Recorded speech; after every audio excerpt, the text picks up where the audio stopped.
Le 24 juin 2018, il fait beau, c'est l'été, ça sent déjà les grandes vacances dans les rues de Paris. J'ai 19 ans depuis 10 jours, je suis majeure mais je suis encore un peu une enfant. Je mesure 1m50, je pèse 39 kilos, je porte un jean noir, un débardeur avec des fleurs bleues foncées et des baskets en toile. J'ai aussi des chaussettes avec des pingouins dessus. Et le 24 juin 2018, je pousse la porte du commissariat du 5e arrondissement, le regard vide, les jambes tremblantes. Je prends la main de ma maman, comme quand j'étais petite. Je profite de l'attente pour aller aux toilettes. Et un regard rapide dans la glace me montre ce que je pressentais. Je ne suis plus là. Il y a une fille dans ce miroir, et je ne sais pas qui c'est. Je ferme les yeux et m'adresse à mon enfant intérieur, à cette partie de moi qui vit dans l'insouciance, dans la beauté de l'instant présent, dans les éclats de rire qui s'envolent jusqu'aux étoiles. Et je lui dis « Pars, va te cacher, je viendrai te chercher quand ce sera fini. » Ce jour-là, je dis au revoir à la Clara que je connaissais. À la Clara rigolote, la Clara téméraire. À celle qui faisait des bisous papillons, qui faisait la roue dans les prés en fleurs. À la Clara qui mangeait les flocons de neige.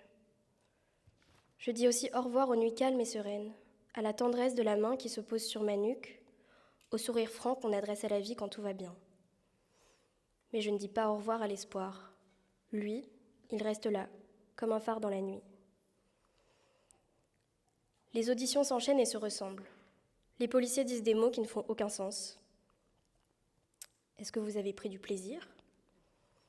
Vous avez eu beaucoup d'amants dans votre vie ? Chaque phrase prononcée me fait l'effet d'un coup de poing. Mademoiselle, des victimes de viol, j'en vois tous les jours. Elles ne réagissent pas du tout comme vous. Sur le ring de l'enquête, l'officier de police ne retient pas ses coups. Je ne comprends pas pourquoi vous n'avez pas appelé la police sur le moment. Je ne comprends pas pourquoi vous n'êtes pas parti. Et dans ce combat acharné, c'est moi qui finis dans les cordes. Le 4 juillet 2018, il fait beau, c'est l'été, c'est vraiment les vacances. Je mesure 1m50, je pèse 36 kilos, je porte un débardeur bleu clair et un short rayé. Ça fait 10 jours que j'ai porté plainte. Et le 4 juillet 2018, couteau en main, je souhaite que tout s'arrête. Aux urgences de l'Hôtel-Dieu, je tiens encore la main de ma maman, comme quand j'avais 6 ans. Un passage aux toilettes et je rencontre dans le miroir le fantôme d'une fille qui ne mange plus, ne dort plus, ne rit plus. Ce que tu as vécu est grave. Tu es en état de choc, c'est normal que tu sois désorienté. Tu serais d'accord d'être hospitalisé le temps qu'on t'aide à te reposer et te remettre sur pied ? Les médecins que je vois me disent des mots qui réparent. Ils soignent la plaie invisible mais béante qui m'empêche de respirer. Ma quête de justice continue durant 4 ans. Entre expertise psy, audition au commissariat, audition avec la juge, confrontation, relance de mon avocat.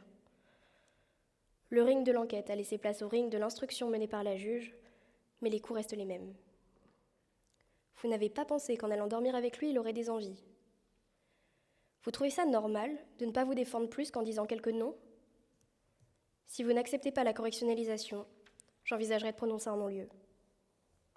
Les coups de la juge s'abattent sur mon cœur déjà meurtri. Et pourtant, je garde espoir. Je crois encore que je vais obtenir la justice que je mérite, celle en laquelle j'ai confiance depuis les histoires pour enfants dans lesquelles les méchants repartent penauds à la fin. Pendant 4 ans, je ne sais plus qui je suis. Entre le statut de victime que je revendique auprès des institutions françaises, mon début de vie professionnelle aux côtés des musiciens d'orchestre, les petits boulots que j'enchaîne sans y rester plus d'1 an, je ne sais plus qui je suis, à force d'insomnie, puis d'abandon dans le sommeil, à essayer de vivre, mais sans en avoir l'envie, à jouer du violoncelle comme on pianote machinalement sur un ordinateur. Je ne sais plus qui je suis, ce que j'aime, ce que je veux, ce dont j'ai besoin, ce dont j'ai envie. Je suis comme éteinte. Quand je croise mon regard dans la glace, ou pire, quand j'y vois mon corps, je ne le reconnais pas. Mais qui donc est cette fille qui me regarde avec pitié dans la salle de bain ? Les années passent, rythmées par les nuits blanches, les tachycardies et les face-à-face avec mon couteau suisse. Les jours se suivent, j'évolue dans un brouillard sombre, je me déteste. Je suis comme ces plantes d'intérieur qu'on a oublié d'arroser et qui fanent sous nos yeux sans qu'on ne puisse plus rien y faire. Je ne ressens plus ni l'amour, ni la joie, ni même la colère. Par moments, je vérifie que je suis toujours vivante, en me plongeant dans l'eau gelée, en sautant des falaises ou en courant jusqu'à perdre haleine. Alors oui, c'est confirmé, je suis toujours vivante. Mais dans quel état ? Le 6 avril 2022, il fait frais. Le printemps est bien entamé. J'ai 22 ans, bientôt 23. Je mesure 1m50, je pèse 50 kg, je porte une salopette bleu marine et un t-shirt blanc. Et le 6 avril 2022, sur le ring de la cour d'assises de Paris, je perds espoir. Lui qui m'avait suivi, au travers de tant de violence, s'efface à mesure que la présidente de la cour donne ses coups. Enfin, quelle femme, ne s'est jamais réveillée avec un homme au-dessus d'elle ? L'avocat de la défense ne se prive pas non plus. Mon client a un énorme pénis, la question des lésions gynécologiques est donc close. Et finalement, ce qui était un procès pour viol se transforme en pièce de théâtre ubuesque. À croire que la personne qui dira la plus grosse énormité gagnera un prix. Il y a toujours une part d'érotisme dans l'amitié fille-garçon. La testostérone a pris le pas sur les neurones. Parfois, il y a une victime, mais il n'y a pas de coupable. Ces mots enterrent mon espoir et ma confiance en la justice française, mais ils sabrent aussi ma dignité, ma possibilité de réparation et mes perspectives d'avenir. C'est donc sans espoir, sans estime de moi-même, sans justice et sans désir de vivre plus longtemps que je prends mon envol depuis la balustrade qui surplombe la salle des pas perdus. La petite Clara que j'avais laissée à l'abri, tout au fond de mon cœur en début de procédure, est partie ce jour-là. Madame la présidente de la Cour, Mesdames les assesseuses, Mesdames et Messieurs les jurés, le 6 avril 2022, vous l'avez acquitté et m'avez condamné. Vous avez jugé que mon comportement sous soumission chimique était une invitation à utiliser mon corps. Vous avez bouleversé les derniers espoirs que je plaçais dans votre institution. Vous avez tué mon insouciance, ma tendresse, ma confiance en votre justice. Mais en essayant de m'éteindre, vous avez soufflé sur une étincelle et depuis 2022, cette petite flamme a bien grandi. La justice, je ne l'ai trouvée ni auprès de la police, ni auprès de la justice française, mais je l'ai trouvée. Je l'ai trouvée dans l'écoute attentive des personnes qui ont pris le temps de s'arrêter quand elles croisaient mon chemin. J'ai appris à m'aimer avec les cercles de parole et de soutien mis en place par des associations. J'ai pensé mes blessures avec les paillettes et la douceur des draps chauds.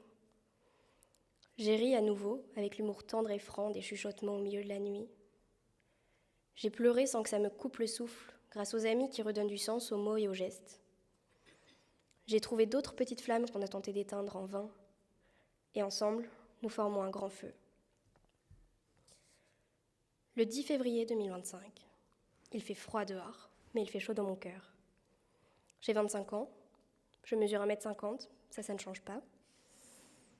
Je pèse le même poids qu'il y a 2 ans, moins le poids de la honte et de la douleur, et croyez-moi, ça allège vachement.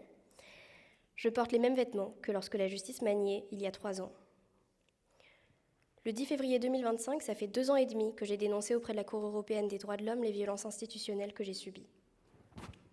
Et le 10 février 2025, avant de monter sur scène, j'ai fait un tour aux toilettes. Et dans le miroir, il y avait quelqu'un qui me regardait avec un petit sourire. Je lui ai rendu son sourire d'un air entendu comme je le fais depuis quelque temps. Parce que maintenant, je sais qui je suis. Je m'appelle Clara Achour. J'aime le vent frais en plein été, les crépitements du feu quand la tempête fait rage dehors, les gens qui se tapent le front quand ils réalisent qu'ils ont oublié quelque chose, les promenades tard le soir pour refaire le monde, la première gorgée du café le matin. J'aime la petite panique qui suit une panne d'électricité les soirs d'hiver, les bivouacs en montagne, les mains des personnes très très âgées, les raclements de gorge quand quelqu'un est un peu stressé avant de prendre la parole. J'aime les chatons qui se lovent contre nous pour dormir, les gens qui se retournent après qu'on se soit dit au revoir, et les couchers de soleil avec 1000 couleurs.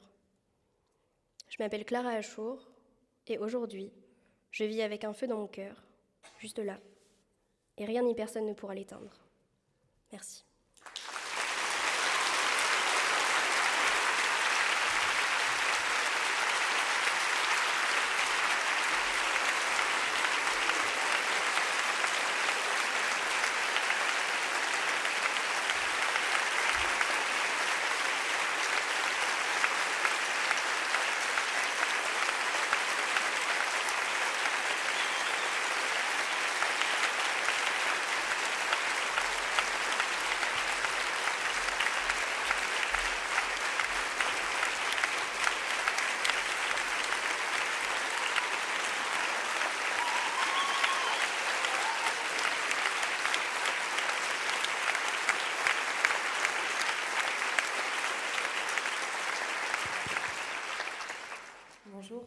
Bonjour Clara, merci, c'était très émouvant.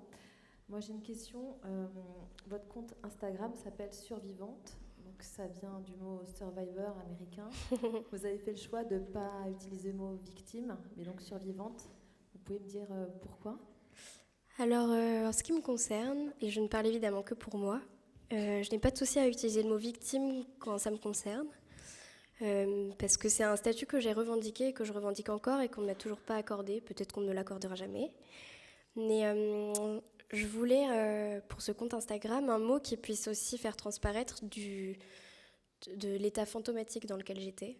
C'est pour ça qu'en fait, il est en 2 mots. Ce compte, il est en survive d'un côté et hante, comme le verbe hanter, de l'autre, parce que j'étais plus moi-même.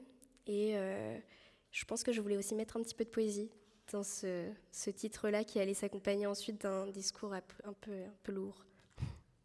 Merci. Merci.